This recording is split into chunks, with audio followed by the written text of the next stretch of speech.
pranams at Bhagwan's Lotus feet. Respected director, speaker for this morning's morning class, Mr. Krishna Kishore, dear colleagues, and my dear students. Salam to all of you. It gives me great pleasure in welcoming back our speaker for this morning's morning class, Mr. Krishna Kishore. You must have wondered why I use the word welcome back. But I use the word welcome back because not only was Mr. Krishna Kishore with us last month during our Golden Jubilee celebrations, he's essentially been a part of this family for the last several decades.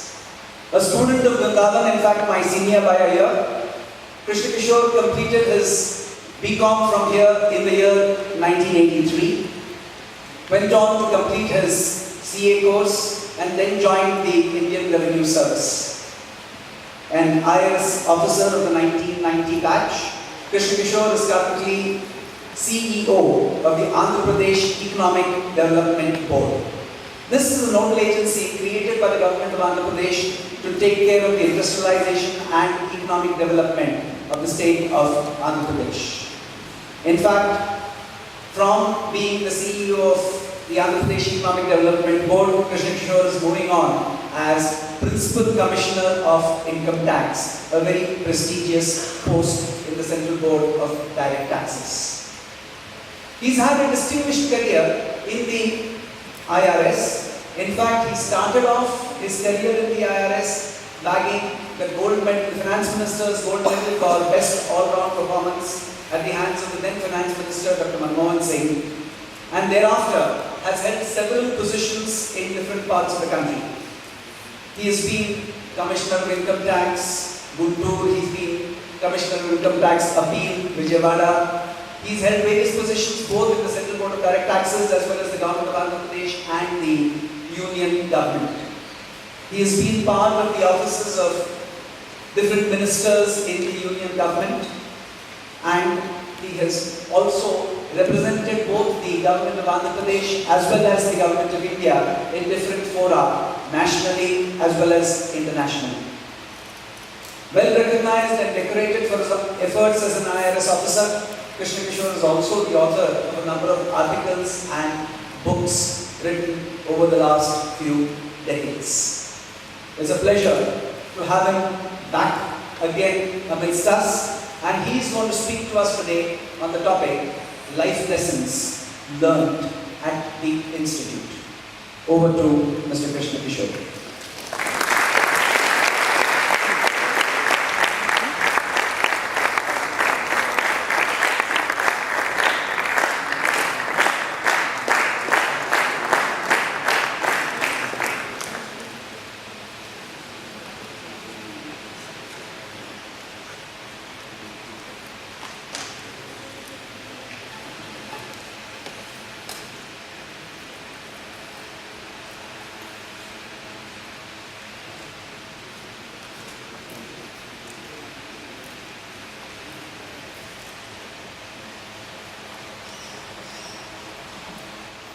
Humble pranams at the divine lotus feet of Almighty Bhagwan Sri Sathya Sai Baba Varu.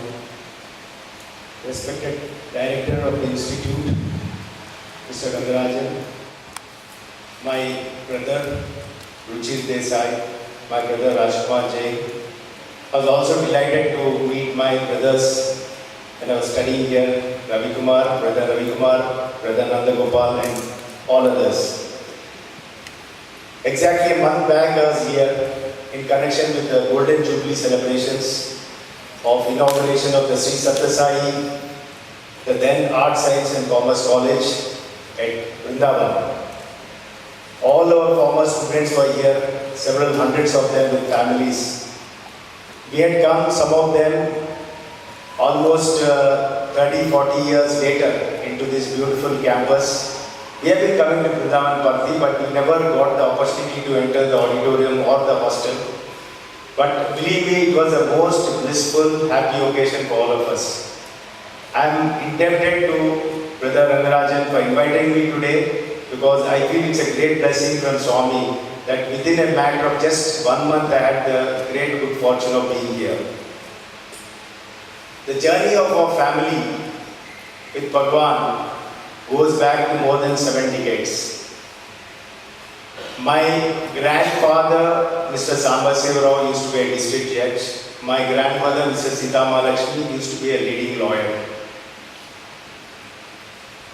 They did not have children for a long time. Then my grandmother went from every single temple across the country, praying all the important temples. Finally, she went and prayed at Varanasi. Then was born my father, and he was rightly named Ishwar Prasad. It was in 1934 he was born. They used to be in Chennai. Then she had a large practice. She had the likes of Mr. Rajgopal Chari, and as a client and also a family friend, and various other great people. But there was a huge lacuna in her life. 7 or 8 years after my father was born, suddenly he was afflicted with paralysis. Then it was a huge crisis for her in the early 1940s. Then the boy, only child, born after so many years, is unable to walk. It was called infantile paralysis.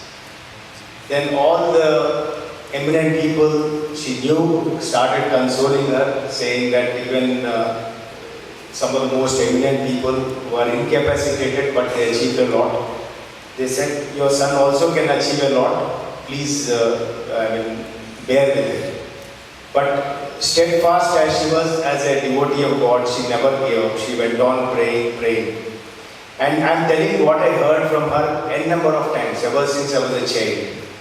So she said one day in the evening at around 8 o'clock, she was in the office, the law office, studying law books and preparing for the next day cases.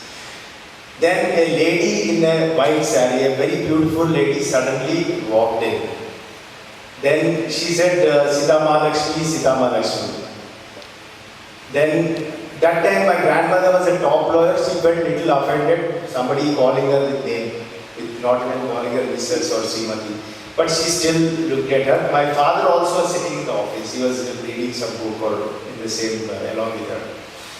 Then she said, she came, then she sat in front of her. Then she said, look here, everyone thinks you are a top lawyer. Everyone thinks you are happy, but I know how unhappy you are. I know how bad you feel about your son's affliction. He said, don't worry, pray to Sai Baba. Everything will be all right. Then she walked out. Then my grandmother suddenly, she was in a daze. Some stranger comes and talks like this, and then she said, at least I should offer him coffee or some, water at least. So she went out to look for her. She didn't find her again. Then while sleeping, then she told me that her father said, why don't you pray to Sai Baba? They hardly knew anything about Sai Baba. They said, why don't you pray? Then she said, how many gods should I pray for? I'm tired of praying. She said, no. That lady came and told, why don't you pray? Then she said, okay, both the mother and son kneel down and pray. And then they slept. Around in the midnight, suddenly my father woke up.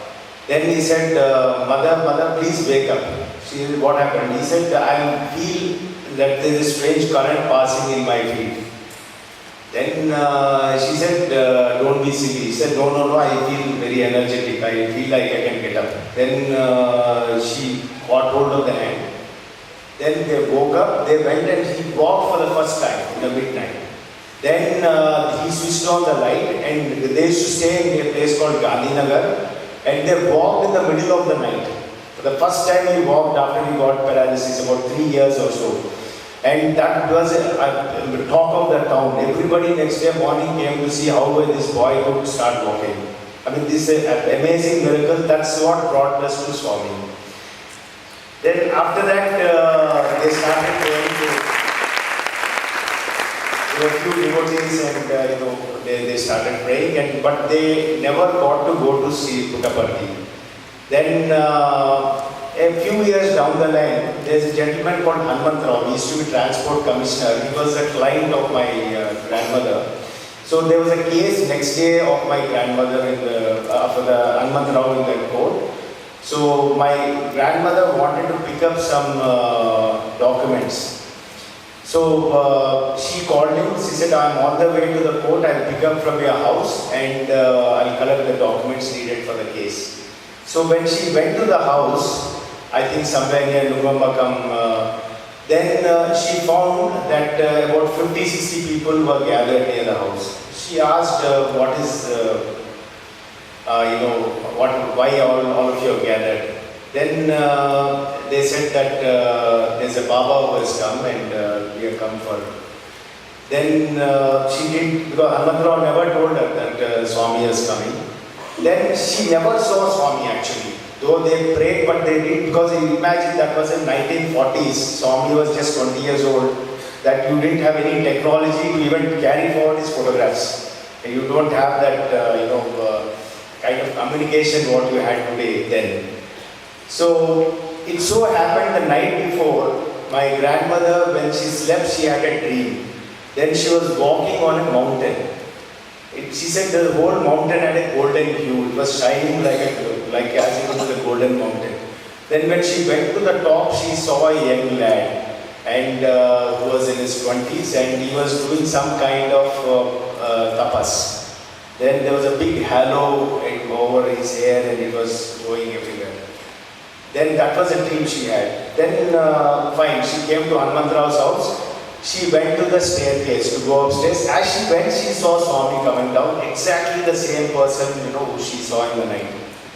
Then he came, then my father also accompanied her at that time also. Then his first thing Swami told her, he said, last night you saw me in the dreams, now today morning you are here before me. Pada Namaskaram Chesu. Then he gave Pada Namaskaram. My mother's hand and something in my father's hand.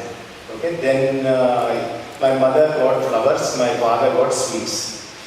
Then that it went on like that. In 1950s, the state of Hyderabad was formed, and then the High Court came to Andhra Pradesh. The state of AP also got formed later. Then they shifted to Hyderabad to practice here. Then when they shifted here, first they went to the house of Mr. Burgula Ramakrishna. He was a family friend.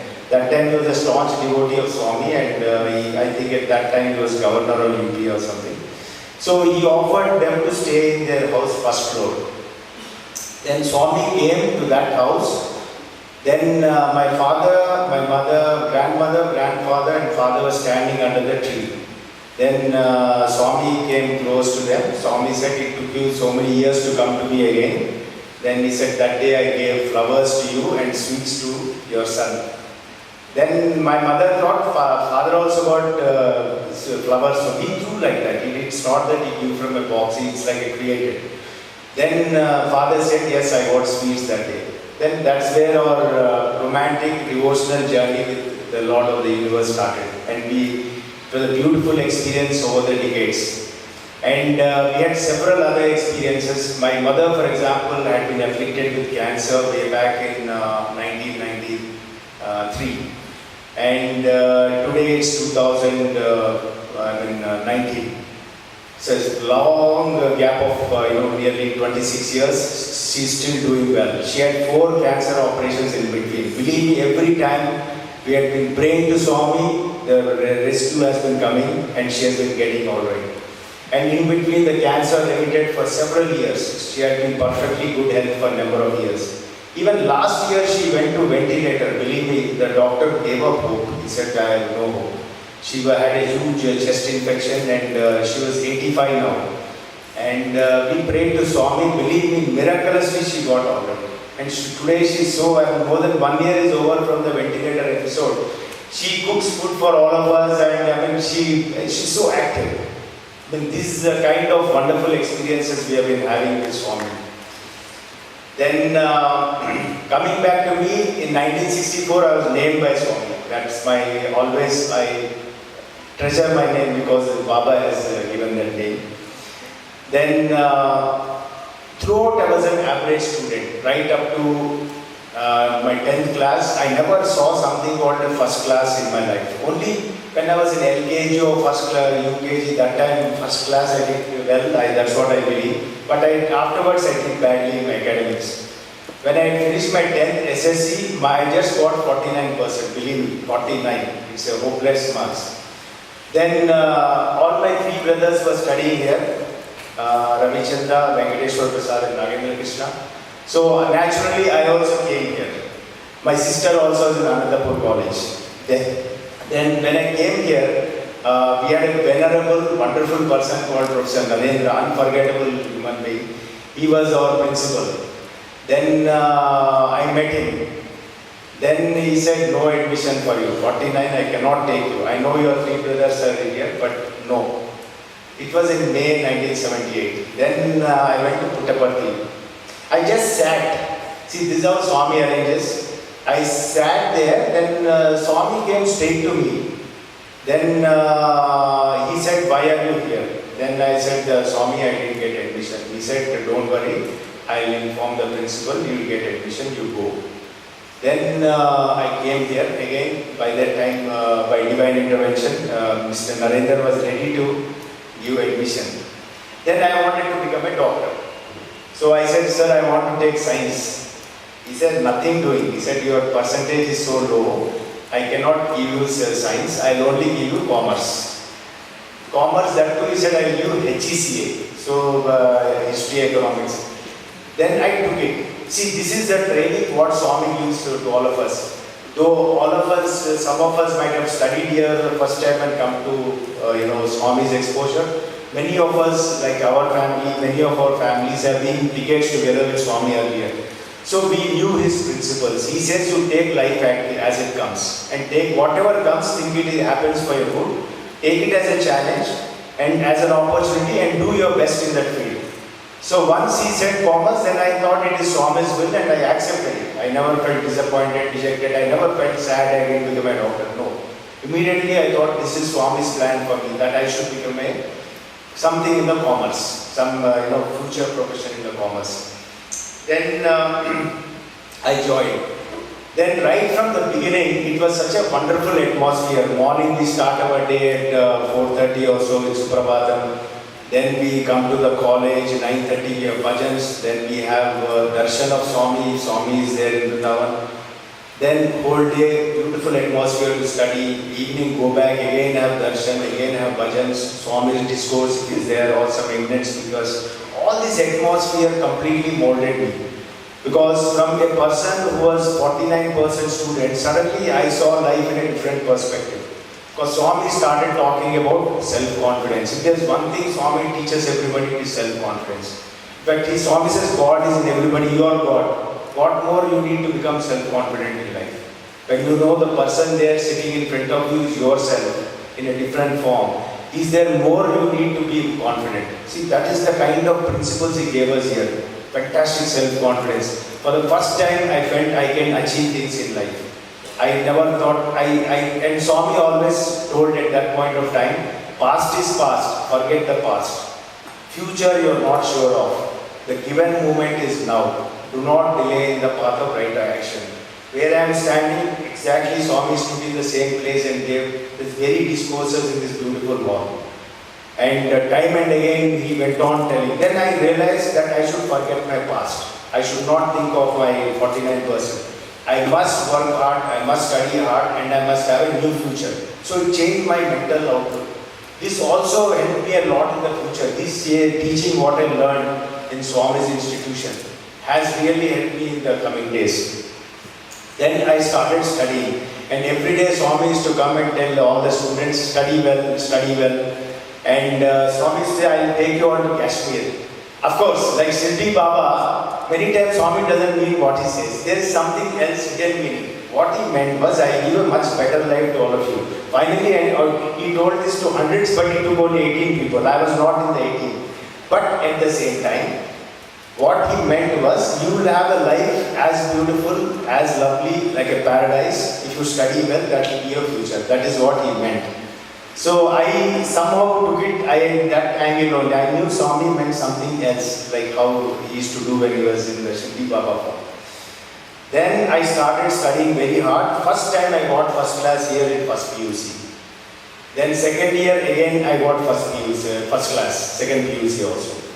First BCom again I got first class, I got 70%. First time I got distinction in my life. Second year, I don't know what happened, I got again 57 or 56%. Now again, what this college teaches you, it always keeps telling you that never give up.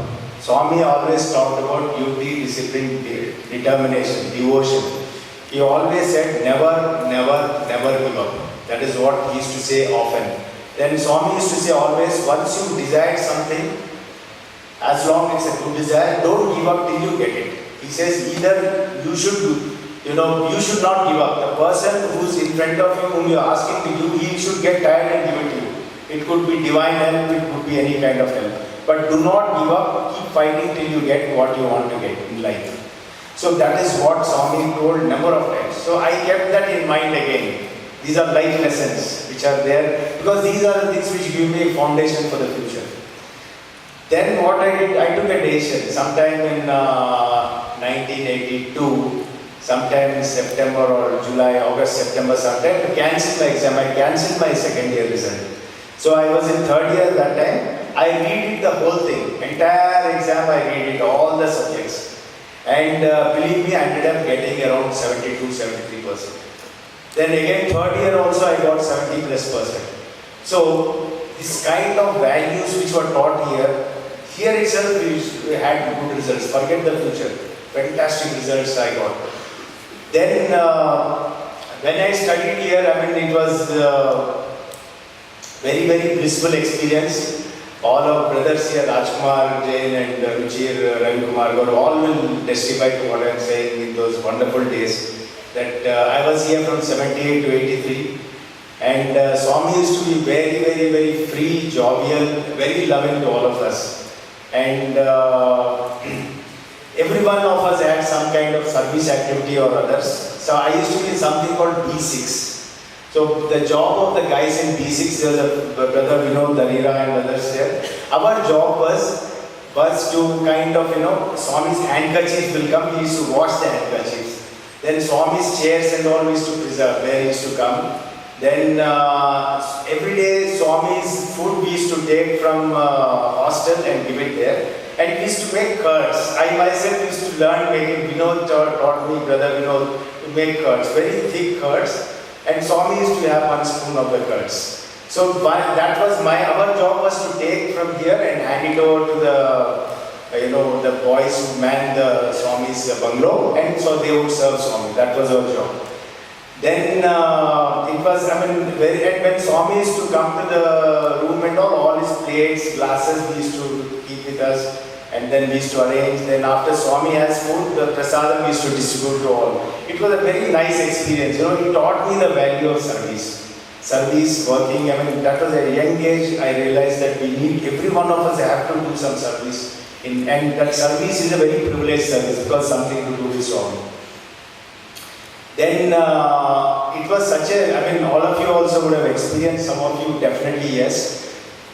Swami used to come in the car from Puttaparthi, a small horn, it was a Bosch horn of the Mercedes-Benz car, pin drop size, that horn used to come. It has a peculiar horn, no other horn can be, compared to that horn.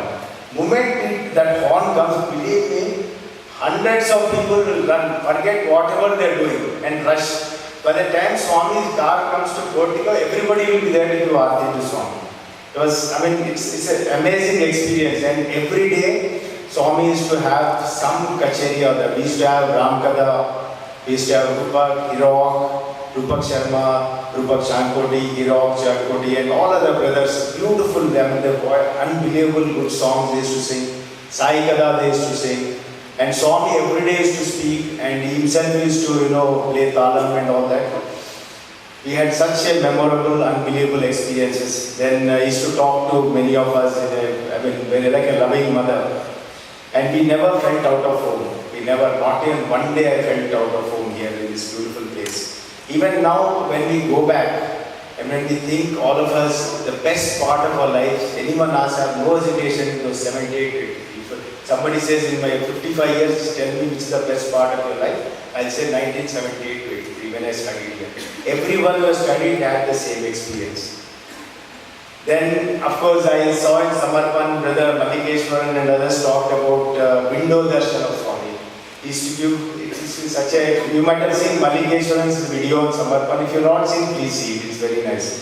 I've seen, amazing videos I've seen in the Samarpan of our old students, please see it.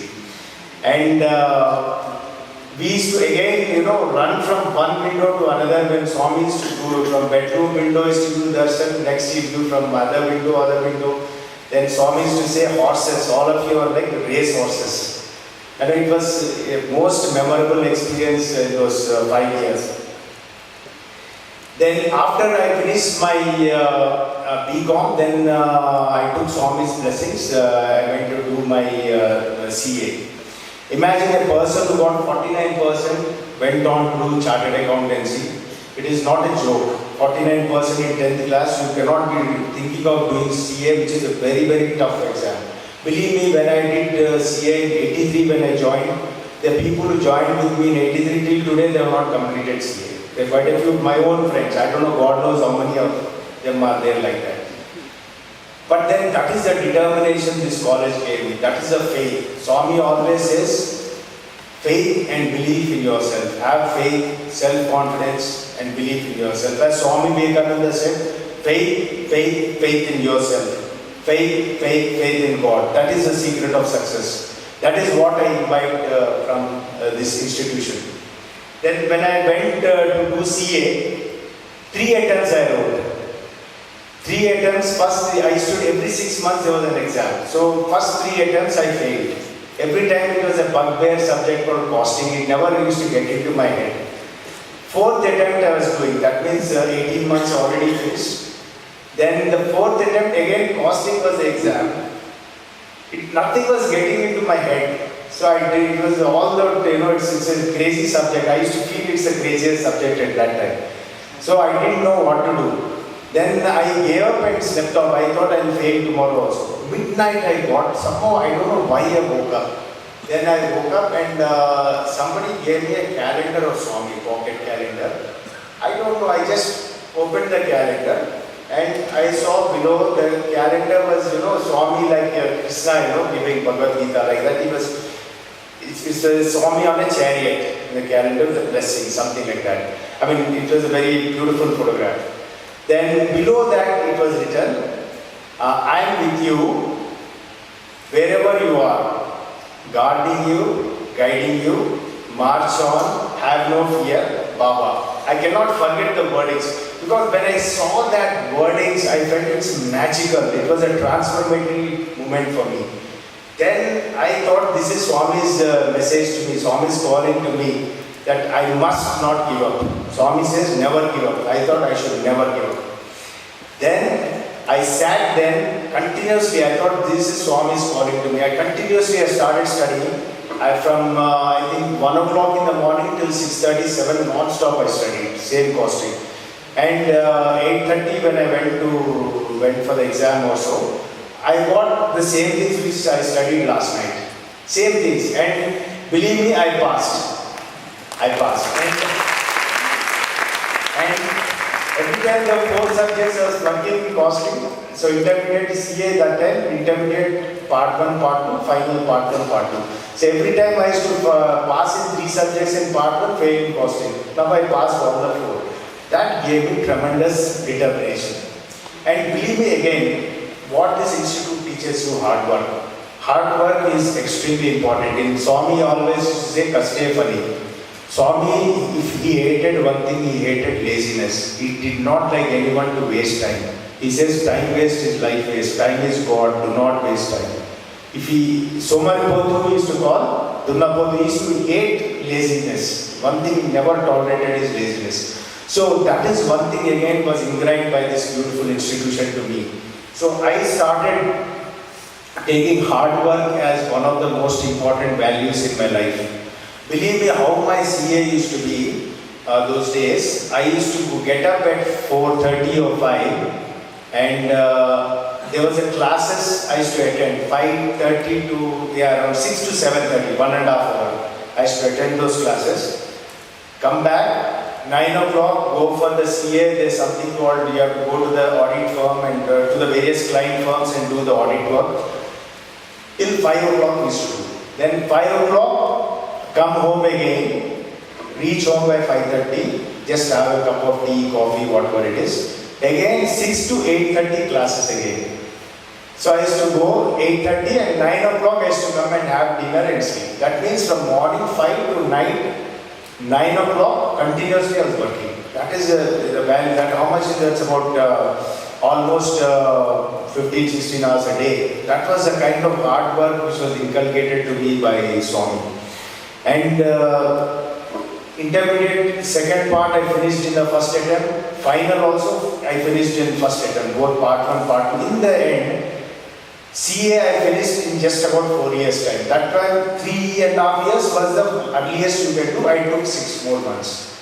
So 4 years was extremely good to finish CA in those days. And normally it used to take 7 to 8 years. People who finished. And people used to finish used to be only about 15% of the whole population who wrote CA. So that was the level of self-confidence which Swami gave. Then after doing CA, what? Then I one day, a lot of people were asking me to write civil services.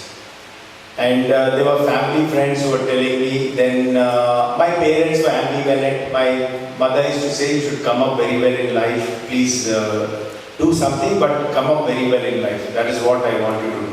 She never forced me in any area, but all that caveat she made, you have to come up. She always used to say what Swami was telling us. Swami always said, aim high. Low aim is a crime. Do not aim low. And then I thought, okay, why not give it a try? But should I go to Vrindavan and, or Puttaparthi and ask Swami? So it was in my mind. Believe me, next day morning I woke up. I'm not exaggerating, I'm telling the absolute truth. I opened the Sanatan Sarthi.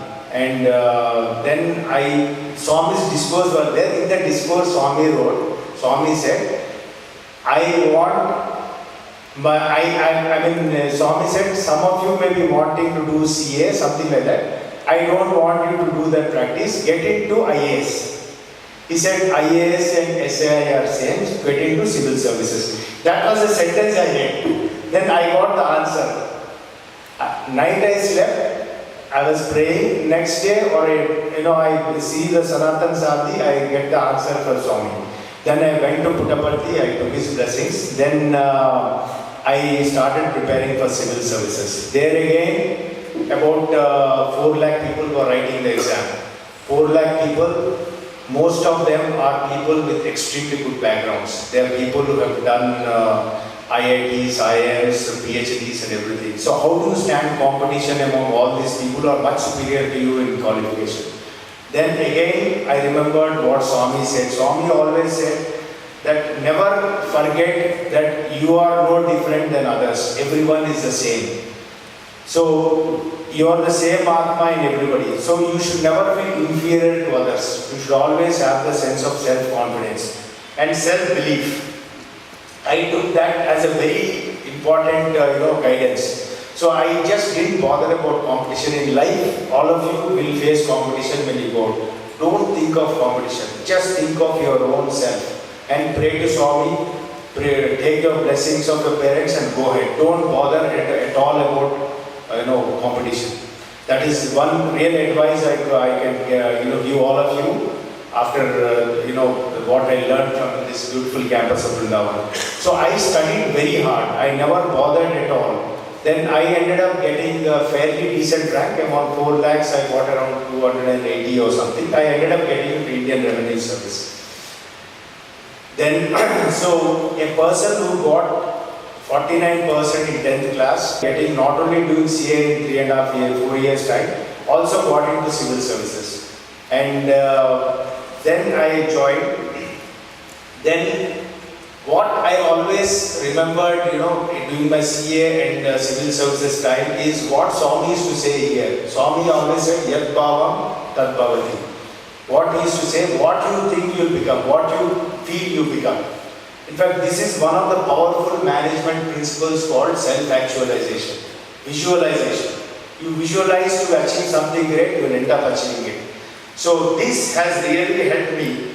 And Swami always talked about positive thinking also. If you have positive thinking, if you have positive attitudes, you can achieve anything in life. That is what Swami told. And these kind of values, what I learned in this beautiful institution, had enabled me to succeed in getting into both civil services and also complete CA. Then Swami always talked about another important thing. He said, Dhairye Sahasya Lakshmi. That is, fortune goes to the brave. He always said, be brave, be courageous. In fact, he went to the extent of saying, why here when I am here? Don't be afraid. So, never be afraid about what you want to achieve. Go ahead and do it. Don't be afraid. That is one very strong message he gave.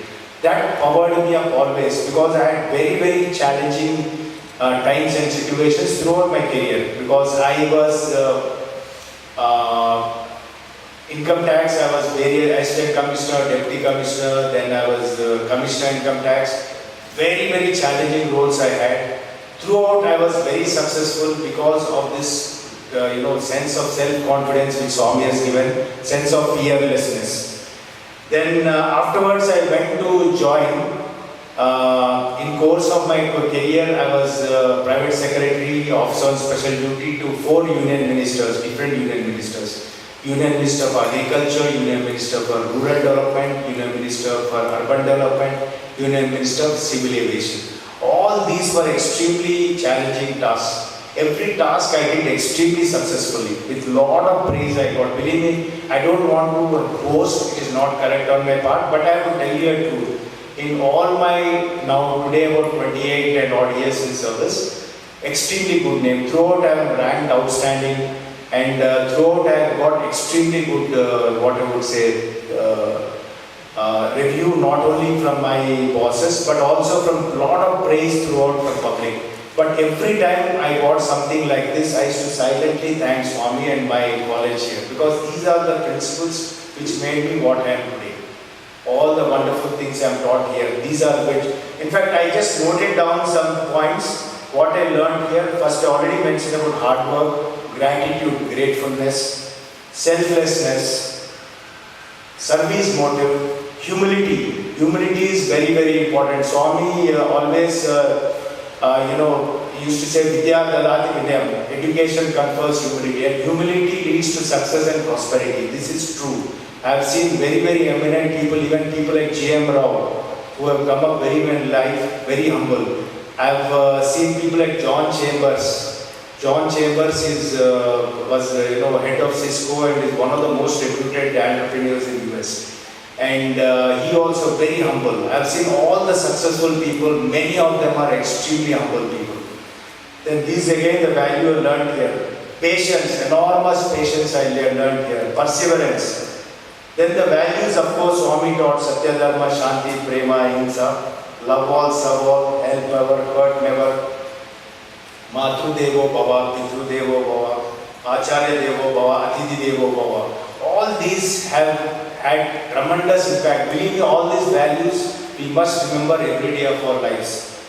Then Swami told one thing very important. 2 very beautiful, sayings of his I remember again forever.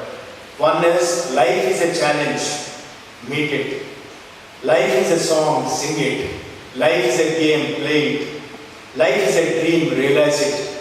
Life is love, enjoy it. What beautiful, the essence of life is brought out in such beautiful language by Swami. Another important thing, what he said, follow the master, face the devil, fight to the end, finish the game.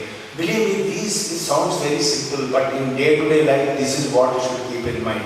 So many challenges you come across, you can overcome all the challenges. When I was PS to Civil Aviation Minister, SpiceJet was almost, on the verge of closing. I put it on my Facebook. If you have time, please see Krishna Kishore Jasti on Facebook. You will find something on SpiceJet.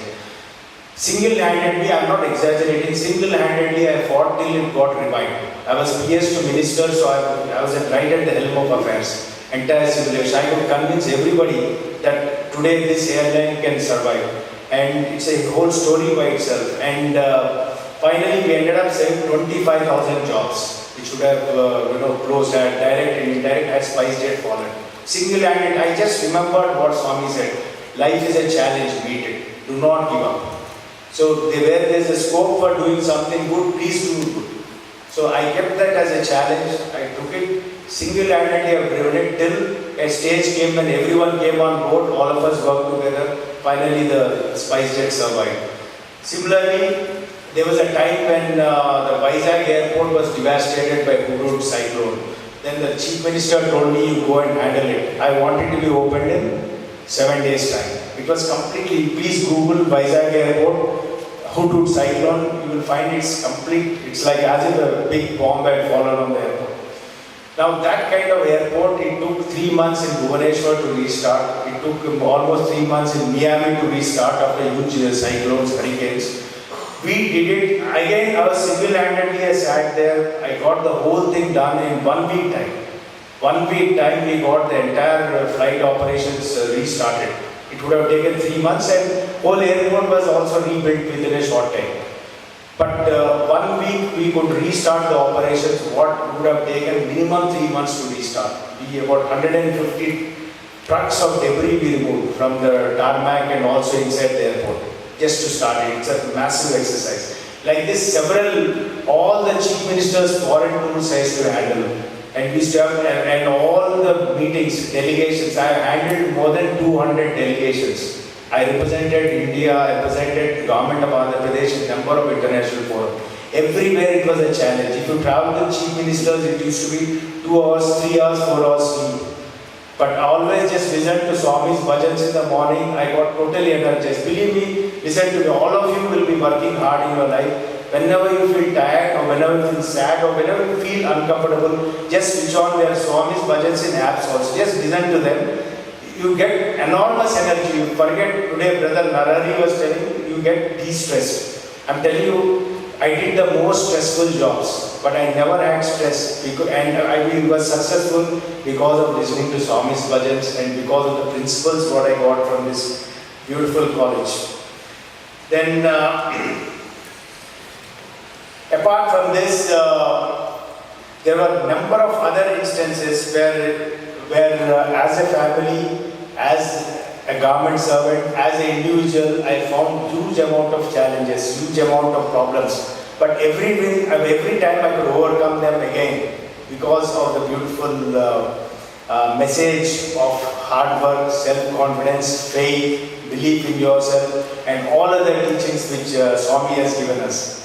And brothers, I can take more time, but I've promised you 5 minutes for any question and answer. So with this I would like to conclude. All that I would like to say is, please carry everything what you're carrying from here, rest of your life. Not only you carry it, you give it to your children, grandchildren, these beautiful values, your friends. And one more important thing, Swami always says, company. He used to always say, tell me your company and tell who you are. Because the world outside, there are a lot of bad companies possible, people drinking, smoking, people taking drugs, people taking a woman, running behind women, all kinds of bad things you find. Please do not succumb to any of these bad habits. It's not worth it. Swami says, run away from such bad company. Go only to good company. If you are with successful people, you will become successful. But at the same time, not just successful, even private character has to be good. You have to be successful as a family, as a father, as a parent, as a son, and also as an employee or as a businessman. All areas, what defines success, this institution teaches. So please ensure that you abide by the values taught by this institution. Thank you very much, and I wish you all wonderful future. And I thank Brother Rangarajan, faculty, for giving me this wonderful opportunity to address all of you. I look forward to coming here again and again in course of time and interacting with all of you. Thank you very much. Sai Ram.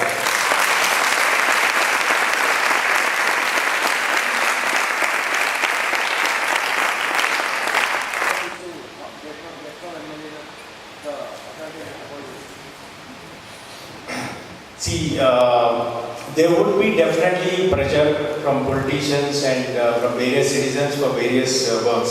See, Swami always said one thing, that is, you should have integrity. Whatever you do, like corruption is something which is not in the blood of any Sathya college student.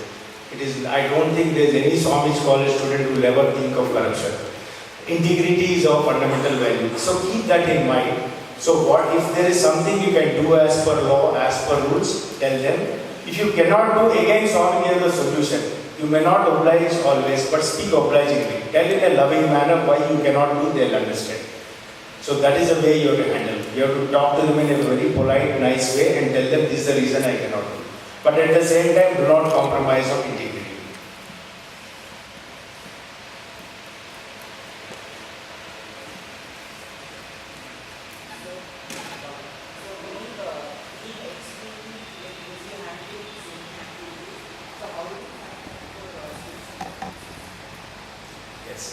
See, time management is something very important. Here I must confess, I have not been very successful because I got so carried away with work, I did neglect family many times because particularly last 5 years I used to work from morning.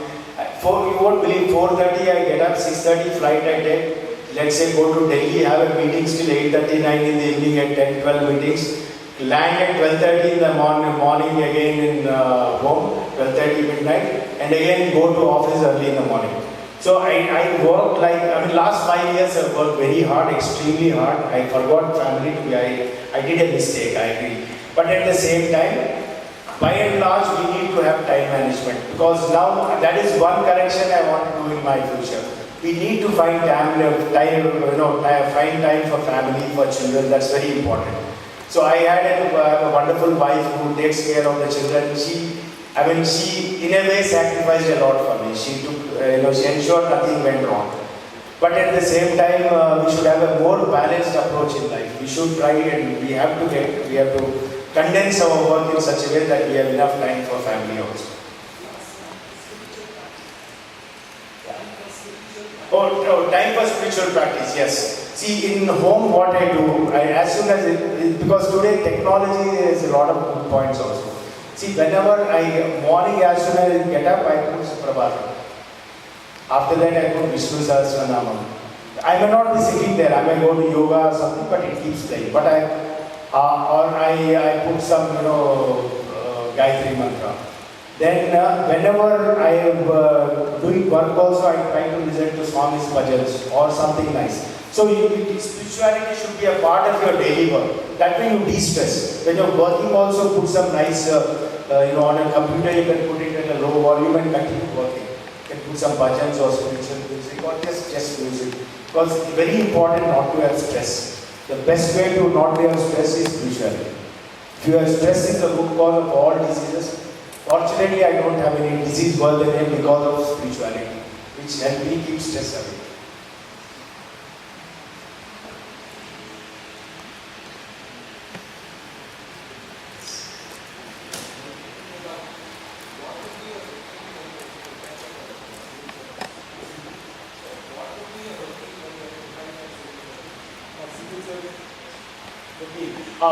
Civil services requires a lot of hard work. It requires about 8 to 10 hours of study you must do every day. So, most important is, so again remember what the college teaches, no wasting of time. So you have to maintain a daily minute, your morning to evening you have to schedule your events. This will help you very well in future also. It will help you to do time management. If you maintain a daily from morning 5:30 to 6, I do this, 6 to 6:30, 7 to 7:30. You make your entire schedule in such a way, then you will find it's very easy to study. So I used to maintain entire calendar. Again, same thing, if you study, you get bored. So I used to keep changing the subjects. Sometimes you read a newspaper, it will help you improve your general knowledge. Or you can even watch a television, the news. So you need to keep switching from activities so you don't get bored. But at the same time, throughout the day you have to study. At least 8 to 10 hours you have to study if you are planning to aim for civil services. That should be the minimum. Ideally 8 to 10, 12 hours. But don't worry about intelligent preparation you have to do. You have to see what is the types of questions they are asking, go through all the last year's questions, previous 10 years questions. and intelligently prepare, see what type of answers are recommended by everyone, so that we can focus. The whole ocean will be there, but you need to focus on a few specific topics and then prepare in an intelligent manner. That is required. So main thing, time management is a must.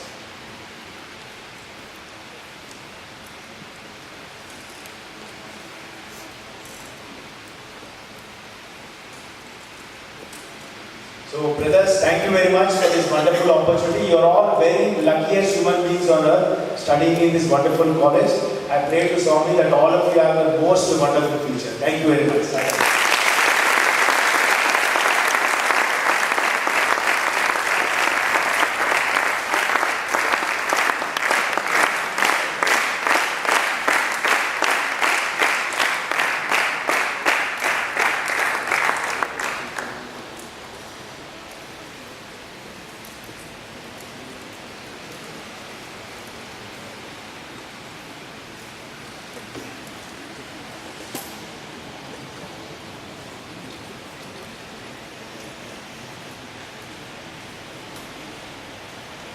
Pranam said, Bhagwan's lotus feet. My dear colleagues, brother Krishna Kishore and dear students, I'm sure it's been an hour of great inspiration for all of us. At the outset, let me thank brother Kishore for making it possible to come over here. When he had come here for the Golden Jubilee celebration, he promised us. He said, I will definitely come and speak when you want me to. But with great trepidation, I messaged him just a couple of days back. I was very sure that it's very incorrect on my part to give him such short notice, and I was ready for a no. I said maybe it will be the next semester. But it's a matter of great joy that he immediately agreed. He said definitely I'll come. And amidst all his busy schedule, you know how busy he is with his work pressure. He came over here. Thank you very much, sir, for making this possible.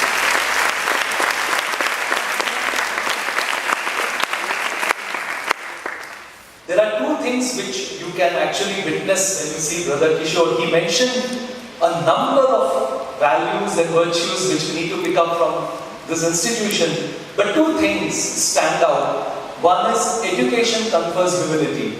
And I'm sure when you spend time with him, you wouldn't even know at what level he's working and the type of work he's doing, because he's so very humble.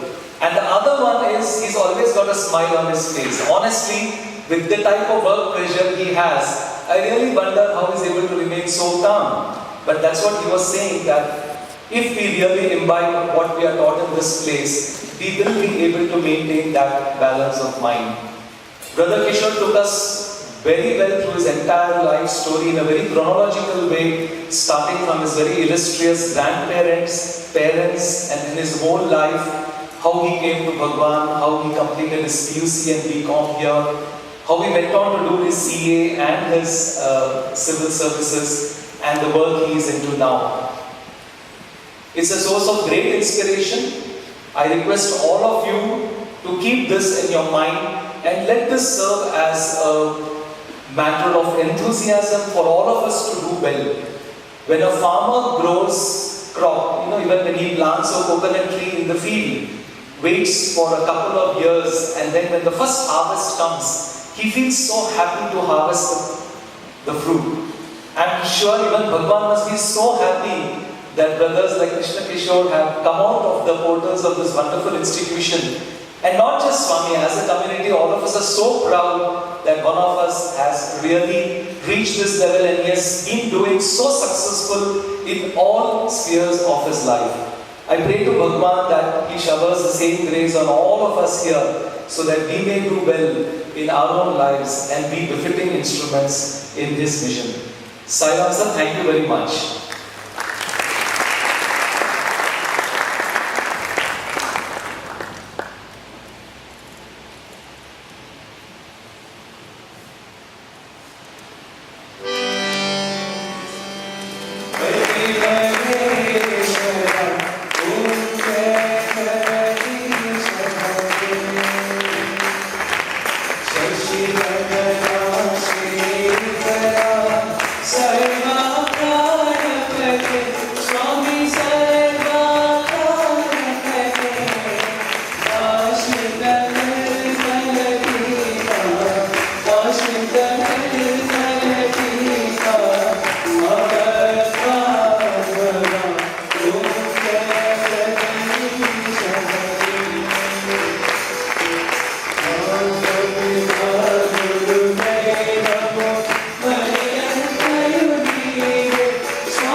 Sathya.